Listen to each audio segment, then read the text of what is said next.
poco más cuál es la situación actual de nuestro país. A continuación daremos entrada a la segunda ronda. Contarán con 7 minutos para poder reforzar la postura que mostrarán en un primer momento o pueden comentar alguna de las posturas de los panelistas. Doctora Karina Cicero, tiene usted el uso de la palabra. Sí, digamos, uno puede continuar, pero me parece que a lo mejor es más interesante, ¿no es cierto?, generar algún diálogo entre los panelistas, ¿no? Porque me parece que cada uno, digamos, enfocó su planteo desde distintas perspectivas, pero bueno, en un punto todos como muy focalizados en la realidad, ¿no? Me parece que, bueno, tanto Rubén como Jorge están haciendo hincapié, bueno, en el día a día de la administración hoy, ¿no? De la gestión administrativa y el impacto de todas las nuevas tecnologías que evidentemente, ¿no?, en pandemia se vio la necesidad absoluta de tener que modernizar sistemas y demás. Y bueno, nada, un poco como ir con una dosis más de realismo, no tanto de dogmatismo. A nosotros nos pasa también bastante esto de pensar que a través de leyes maravillosas se solucionan problemas que requieren algo o mucho más que ley, ¿no? Requieren de un desarrollo de infraestructuras, de expertise en la gestión administrativa. Y en ese sentido me pongo a pensar un poco, ¿no?, en lo que fue mi ponencia, en esta idea de cómo los principios debieran, ¿no?, iluminar la gestión y después iluminar la interpretación, pero que bueno, que no tiene que quedar esto como una expresión de deseos, ¿no?, sino que tiene que haber realmente una necesidad de afianzamiento concreto y que cada vez que se implementan nuevas metodologías o nuevas tecnologías que realmente tengan un apoyo concreto, ¿no es cierto?, a partir de lo que es necesario, que básicamente es necesario la capacitación, es necesario un cambio de enfoque. No sé, yo los estaba escuchando atentamente y obviamente relacionaba un poco con la experiencia argentina. Y a mí me da un poco la sensación de que hay varios planos, ¿no? Un plano muy elemental es lo que contaba Jorge en cuanto a la necesidad de Internet, digamos, si el acceso a Internet es tan dispar, si nos faltan infraestructuras, si nos faltan tecnología, por más que digamos que Internet es un servicio público, que es lo que se dijo en Argentina, o sea, el año pasado una de las medidas de gobierno fue cambiar el estatus jurídico del servicio Internet para transformarlo en servicio público. Pero bueno, lo cierto es que eso per se no cambia demasiado, digamos. En definitiva, lo que hace es establecer un marco jurídico que puede llegar a fomentar o al revés, ¿no?, a desalentar el desarrollo de este tipo de tecnologías.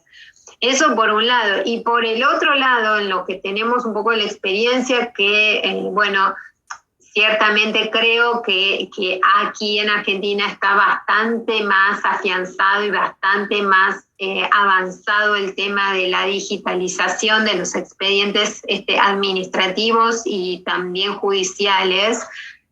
Pero sin embargo, a mí lo que siempre me hace pensar es que se ha hecho lo digital como para copiar el esquema papel, y no para pensar, ¿no es cierto?, y no para pensar qué realmente innovaciones podemos hacer desde los procesos, ¿no?, como para generar un nuevo proceso, un nuevo procedimiento administrativo, en donde lo tecnológico no es que viene a facilitar, agilizar, ¿no? Digamos, Jorge, tenés esperanza. Yo creo que cuando esté bien implementado el sistema, efectivamente, bueno, agiliza, realmente se abrevian los plazos, ¿sí? Pero,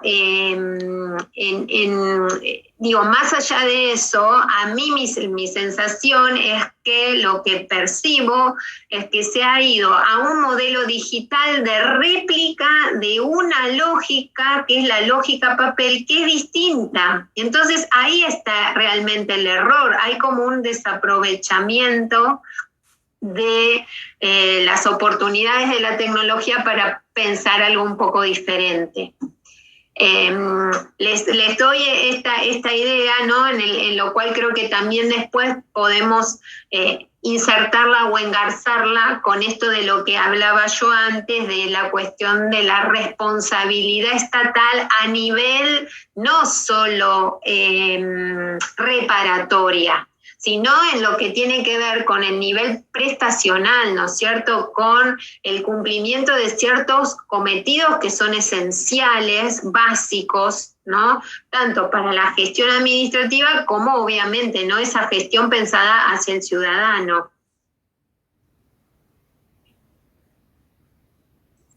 Muchas gracias, doctora Karina Cicero. Ahora le hacemos el uso de la palabra al doctor Rubén Flores. Adelante, doctor. Gracias, Paulo. Creo que la idea de Karina es muy buena, en el sentido de conversar un poco entre nosotros de lo que hemos conversado, en definitiva. Uruguay tiene la ventaja de ser un país uniforme. Ha sido denominado en algún momento la Suiza de América. No estoy haciendo una propaganda de Uruguay, sino que es fácil de buscarlo en internet. No tenemos selva, no tenemos cordillera, etcétera, sin perjuicio de que conozco Perú, por ejemplo, y Argentina también, por supuesto. Y, por ejemplo, en el caso peruano, la comida peruana es espectacular, entre otras cosas por esa diversidad que tienen. Pero nosotros, al ser un poco más pequeños, tenemos un gran servicio de internet. Y tenemos un sistema de gobierno muy afianzado. El tema de la administración estatal y las nuevas tecnologías es un tema que debemos pensar y debemos pensar muy bien. Yo ya hablaba de la cuarta generación, hablaba de la administración estatal 4.0, pero la cosa es que, por ejemplo, se mencionaba por Jorge algunos inconvenientes en ese sentido, en Perú, por ejemplo. La cosa es que a mí me tocó vivir en determinado momento el hecho de ir a una administración estatal, a la cual yo inclusive fui caminando. Uruguay, Montevideo, es una ciudad de 1,5 millones de habitantes. Yo voy caminando al Estadio Centenario. Y voy a 7 cuadras de la Rambla y a 2 cuadras de la 9 de Julio, de la principal. Y a 6 cuadras de la Facultad de Derecho.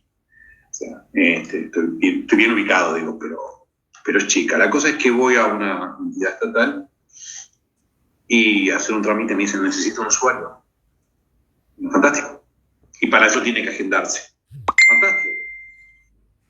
Dame el papelito. Agendame. Entonces, la persona que estaba cumpliendo órdenes, gobierno digital, estamos hablando de gobierno digital, la persona que estaba cumpliendo órdenes me dijo, no, tiene que hacerlo por la web. Digo, pero estoy aquí, dame el papelito. Estoy aquí. No, pero la página es amigable. La página es amigable para la persona que maneja la página continuamente. O sea, yo no soy ningún tonto, pero a todos nos pasa. Yo creo que hasta los muchachos más jóvenes, si ingresan a una página con diversas ventanas, Windows, les cuesta por lo menos al comienzo. Entonces el tema del gobierno digital hay que pensarlo muy, pero muy bien, ¿no es cierto? Comparto plenamente que no se, con declaraciones de buena voluntad, las leyes no. Y las leyes vienen atrás, también lo comparto. La ley regula lo que está sucediendo. Es un hecho y está en la tapa del libro, ¿no? Creo además, en lo que tiene que ver con un hecho que desde mi punto de vista en Uruguay, Jorge, en Uruguay, acá también se habla en algunos profesores hablan del procedimiento administrativo electrónico. Para mí no existe el procedimiento administrativo administrativo electrónico, no lo hablo en forma de controversia, ¿sí? Yo te digo lo que yo pienso. Para mí existe el expediente electrónico, como recién decía, en definitiva Karina, en algún momento se deslizó ello. Porque un procedimiento no cambia su naturaleza si lo documentamos en forma electrónica o lo documentamos en forma papel. Un procedimiento disciplinario sigue siendo un procedimiento disciplinario cuyo fin es aplicar una sanción para el correcto funcionamiento de la administración, más allá de que se documente en forma electrónica o papel. Es una posición, mucha gente habla del procedimiento administrativo electrónico, para mí solamente es expediente electrónico. Y en Uruguay sucede lo mismo de lo que decía Karina, en lo que tiene que ver con una implementación del expediente electrónico que en realidad va siguiendo de la mano al expediente de papel. Tenemos un expediente electrónico, pero a la vez está el de papel. Y chau, es decir, y perdóname la expresión así muy gráfica, chau, vos te presentás por escrito y listo, vamos, además te voy a decir algo, yo fui uno de los redactores del cuando trabajaba en la presidencia, fui uno de los primeros redactores, fui el redactor del primer procedimiento, mirá, me estoy equivocando, estoy diciendo procedimiento, del primer decreto sobre si estará impuesto, ¿no? Como está impuesto, por ejemplo, decirle a los estadounidenses americanos, no son los americanos los estadounidenses. Perú son americanos, argentinos son americanos, yo soy americano. Los estadounidenses son estadounidenses.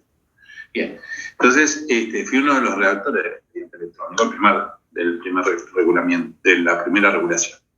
Y la cosa es que tenemos firma digital, etcétera, etcétera, etcétera, por supuesto, firma digital avanzada, pero la cosa no sigue por los trámites tradicionales. Y seguimos encontrándonos con burocracia. Y eso me hizo acordar algo importante también que se mencionó y que yo lo he escuchado varias veces en diferentes lugares, que es el tema de la meritocracia. Se mencionó también la meritocracia. Creo que estos foros, que son estas tribunas que son de múltiples países, como en este caso, nos hacen crecer, y los inconvenientes que están viviendo ustedes un poco más, un poco menos que lo que estamos viviendo todos, creo yo, en definitiva. Muchas gracias por la palabra y Jorge, Paulo te la dará. Gracias. Muchas gracias, doctor Rubén. Sí, efectivamente, al doctor Jorge lo escuchamos. Gracias. Sin duda comparto lo señalado por el profesor Rubén, por la doctora Karina. Y claro, esto pasa no solamente en el Perú, sino de menor o mayor medida en otros países. Y cuando efectivamente nos referimos a hablar de la capacidad de infraestructura en las telecomunicaciones que tenemos, un poco, y yo suelto no sé si el debate, pero no creo que debemos darle, conociendo nuestra realidad, a generar empresas públicas, ¿no? Para mejorar el Internet. Recordemos que esa experiencia ya la vivió el Perú. Pregúntenle ustedes a sus padres, a sus abuelos, cómo era antes tener un teléfono en el Perú, antes de los 90. Antes de los 90. Uno iba, señor, quiero tener un teléfono. Empresa pública, Entel. No, perdón, tiene otro nombre, pero antes de los 90, uno iba y le decía, bueno, solamente quiero tener teléfono. Y pasaban meses para que te instalen un teléfono, esos teléfonos que uno le daba vueltas, ya. Eso. En manos del sector público. Entonces, Sedapal, por si acaso, para los que no se han enterado en el Perú, también es una empresa estatal. En nuestro país, al día de hoy, y lo digo un poco con vergüenza, hay personas que no tienen agua, servicio de agua potable, no lo tienen. Empresa del sector público. Entonces, cuando uno ve los países de primer mundo, un poco comparándose la realidad con Europa, por ejemplo, y uno viaja y ve que los servicios públicos, que son elementales, el tema de agua, transporte, salud, marchan bien. Y marchan bien porque apuestan por el sector privado. Lo que vemos al día de hoy en nuestra realidad es que aquí es el cucu, ¿no? Aquí es el fantasma, es el monstruo. El que es empresario es el malo, el explotador. No voy a negar que hay malos empresarios, eso en todas partes. Pero si empezamos a no confiar en los inversionistas, en atraer empresas que puedan generar competencia en el transporte, en el tema de salud, en el tema de telecomunicaciones, efectivamente, no creo que la política pública sea que el Estado administre las telecomunicaciones. Yo les diría que, bueno, si eso pasa, en el Perú no vamos a tener ya internet, ¿no? Entonces, yo apuesto sí por el sector privado y que al día de hoy, nuevamente pongo el ejemplo de antes de los 90 y después de los 90, al día de hoy las personas pueden tener acceso a internet, pagar, hay competencias, si no te gusta esta me voy al otro operador y listo. Pero ¿y por qué entonces no tiene 10 millones de peruanos no tienen internet? Claro, el temor a las antenas. En nuestro país se ha creado ese tabú de que si uno ve una antena de telecomunicaciones, las personas que están dentro de ese radio van a sufrir enfermedades, cáncer al cerebro. Entonces, no me instales la antena. Y sabemos que sin antenas no llega la cobertura del internet. Y en provincias, ¿no? Señor, ¿te pongo una antena? No, señor, aquí te quemo, te exploto, hago mi paro, mi huelga. Entonces, ¿cuándo avanzamos? ¿No? Y eso no es un tema de que si soy público o si soy privado. Necesito instalar en temas de infraestructura antenas, ¿no? Entonces, eso pasa también un poco por la educación, la cultura que hay y el tema no necesariamente de leyes que hay. Pero yo apuesto un poco más por el sector privado, por generar inversiones y por atraer competencia. Así como antes había en el Perú una empresa española, ¿no?, que manejaba todo el servicio de telecomunicaciones, luego llegó otras empresas. Y claro, te mejoraban el costo, el servicio, etc. ¿Se imaginan traer mayores inversionistas y decirle, ok, compite con eso? Tratados de inversión, las tenemos, pero hay que generar eso, confianza. Y generar confianza está en el tema de darle las reglas claras, la seguridad jurídica. Pero repito, en una coyuntura donde hablan de vacancia, cierre del Congreso, que te bajó un ministro, no hay regla. O que te cambio la Constitución, peor. Entonces, si zanjamos ese problema, podemos ir avanzando. Y como lo dice nuestro presidente, yo creo y quiero creerle y le deseo lo mejor al actual presidente. Él ha dicho que cree en las inversiones. Pero bueno, si cree en las inversiones, debemos apostar por mayor viabilidad en temas de competencia, ¿no? Y esto ya está, ya tenemos la ley de contrataciones, tratados de inversiones. Entonces lo que nos falta es gestionar, decirles, venga. Pero bueno, ahí va a ser un tema de retos. Proyectos de inversiones en el Perú, menos de 5 proyectos de inversiones. Entonces, hablamos de esas brechas de infraestructura, pero creo yo tendremos más esperanza en el sector privado que dejar esto en manos de empresas estatales. Yo no le auguro mucho éxito si dejamos que el Internet, telecomunicaciones vuelvan a manos del Estado, empresas estatales, no le veo mucho futuro.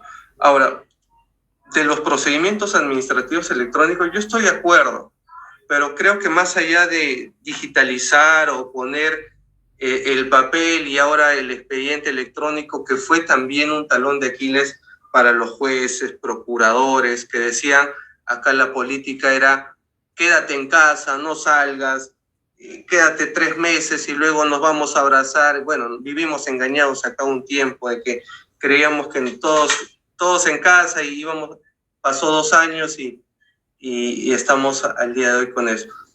Pero en el tema de digitalizar, que fue importante para el teletrabajo, eso se dio sin leyes, simplemente eran políticas en las cuales se decía, bueno, empieza a trabajar de esta manera.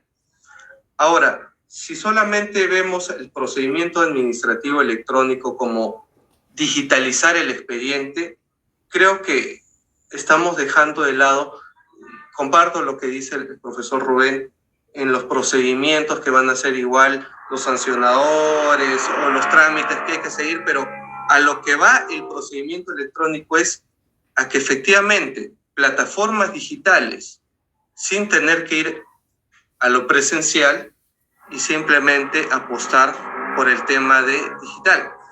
Yo sé que esto abarca un poco mayor de debate, pero creo que cambiar el chip en los términos es importante, porque cuando uno habla de procedimiento administrativo, lo relaciona que uno tiene que ir de manera presencial, pero si te dicen, oye, es electrónico, lo puedes hacer desde tu PC, desde una computadora, desde tu móvil. Entonces, les cambiamos ya el chip y eso va a ayudar a que entendamos, no solamente desde la administración pública, sino desde los usuarios, desde los ciudadanos, a caminar con la mano de la tecnología. Pero repito, si no se vence el tema de la banda del Internet, si no se vence el tema de las brechas en infraestructura, porque no es lo mismo hablar de la capital, de personas que ni siquiera tienen una tablet, de que ni siquiera han conocido qué es una computadora, no podemos hablar de eso. Entonces, hablamos de igualdad, pero esa igualdad tiene que llegar a partir de políticas públicas. Las leyes ya están, hay que aplicarlas. Gracias. Muchas gracias, doctor Jorge. Con